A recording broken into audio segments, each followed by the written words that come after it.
Assalamualaikum warahmatullahi wabarakatuh. Alhamdulillah hari ini kita bisa berjumpa kembali di pelajaran IPS kelas 7. Untuk materi kita hari ini kita akan membahas mengenai dinamika kependudukan Indonesia. Nah, tujuan pembelajaran kita hari ini pertama, kalian nanti mampu menjelaskan pengertian dinamika penduduk Indonesia. Yang kedua, mengetahui jumlah penduduk Indonesia. Yang ketiga, kalian mampu menjelaskan persebaran penduduk Indonesia. Dan yang keempat, mampu mengelompokkan atau mengklasifikasikan komposisi penduduk Indonesia. Baiklah, kita langsung saja simak penjelasannya ya.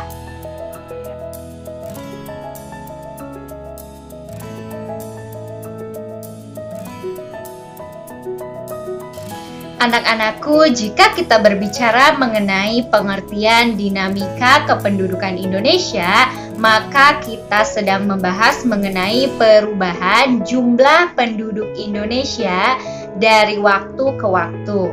Nah, jumlah penduduk Indonesia itu berubah disebabkan karena 3 faktor.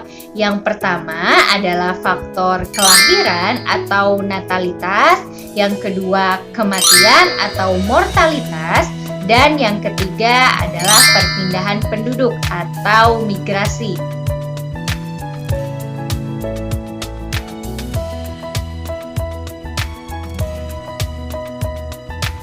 Bagaimana dengan jumlah penduduk Indonesia saat ini? Nah, sebelum kita mengetahui jumlah penduduk Indonesia, kita harus tahu dulu pengertian penduduk itu apa. Menurut Undang-Undang Dasar 1945 Bab 10 Pasal 26, penduduk adalah warga negara Indonesia dan warga negara asing yang tinggal di wilayah Indonesia. Adapun warga negara asing yang menetap di Indonesia dalam kurun waktu minimal 6 bulan itu juga dikategorikan sebagai penduduk Indonesia. Baiklah, kita akan melihat tabel berikut ini. Pada tabel tersebut dapat dilihat data jumlah penduduk dunia. Jika kita lihat, ternyata Indonesia berada pada peringkat keempat setelah Cina, India, dan juga Amerika dengan jumlah penduduk sebesar 273.523.615 jiwa.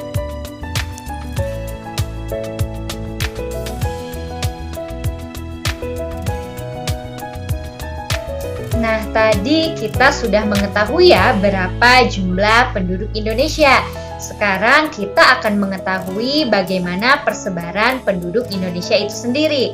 Coba kalian perhatikan data berikut ya. Berdasarkan data jumlah penduduk Indonesia antar pulau tahun 2017 yang diambil dari BPS atau Badan Pusat Statistik Indonesia, dapat kita lihat ya bahwa pulau yang terpadat ditempati oleh Jawa dan yang terkecil ditempati oleh Papua. Wah, ternyata padat sekali ya Pulau Jawa ini. Nah, dari situ akan timbul pertanyaan, kenapa ada daerah yang padat penduduknya dan ada daerah yang sedikit penduduknya? Tentunya hal tersebut disebabkan karena beberapa faktor, di antaranya misalnya faktor alam, faktor ekonomi, sosial budaya, dan lain sebagainya. Contoh faktor alam misalnya saja kenapa orang mau tinggal di daerah tersebut, karena daerah tersebut sumber daya alamnya melimpah, tanahnya subur, cuacanya baik, dan sebagainya. Adapun faktor lain misalkan fasilitasnya yang mendukung. Ada fasilitas kesehatan, pendidikan, sarana dan prasarana yang mendukung serta hal lainnya. Baik itu pusat pemerintahan ada di situ maupun pusat perdagangan ada di daerah situ. Makanya banyak orang pastinya akan memilih daerah tersebut untuk dijadikan tempat tinggal. Seperti itu.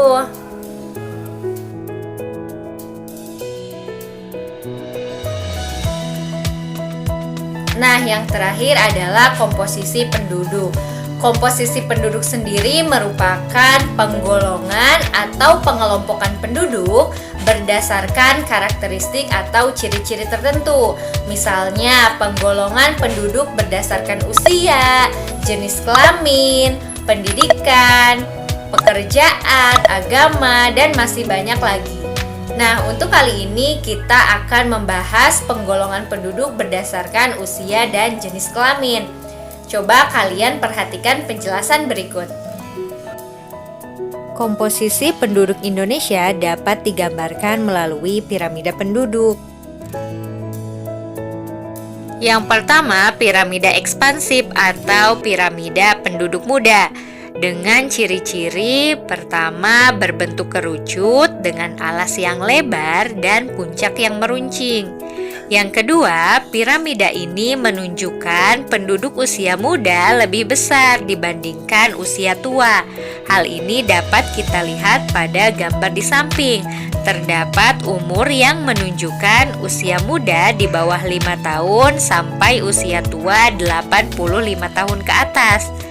Artinya angka kelahirannya tinggi dibandingkan dengan angka kematiannya. Kedua, piramida penduduk stasioner. Piramida ini memiliki ciri pertama berbentuk seperti granat, kedua menunjukkan bahwa penduduk usia mudanya sama jumlahnya dengan penduduk usia tua, dan yang ketiga berarti tingkat kelahirannya dan tingkat kematiannya cukup rendah. Ketiga, piramida penduduk tua atau konstruktif. Piramida ini memiliki ciri pertama, jumlah penduduk usia dewasa atau usia tua lebih tinggi dibandingkan dengan penduduk usia muda. Dan artinya yang kedua, kelahirannya lebih rendah dibandingkan dengan kematiannya. Baiklah anak-anakku, itu dia pembahasan mengenai dinamika kependudukan Indonesia yang dilihat dari jumlah penduduk, komposisi, serta persebaran penduduk. Selanjutnya nanti kita akan membahas mengenai kualitas penduduk dan keragaman etnik yang ada di Indonesia. Jadi jangan sampai ketinggalan ya materinya. Terima kasih sudah menyimak. Assalamualaikum warahmatullahi wabarakatuh.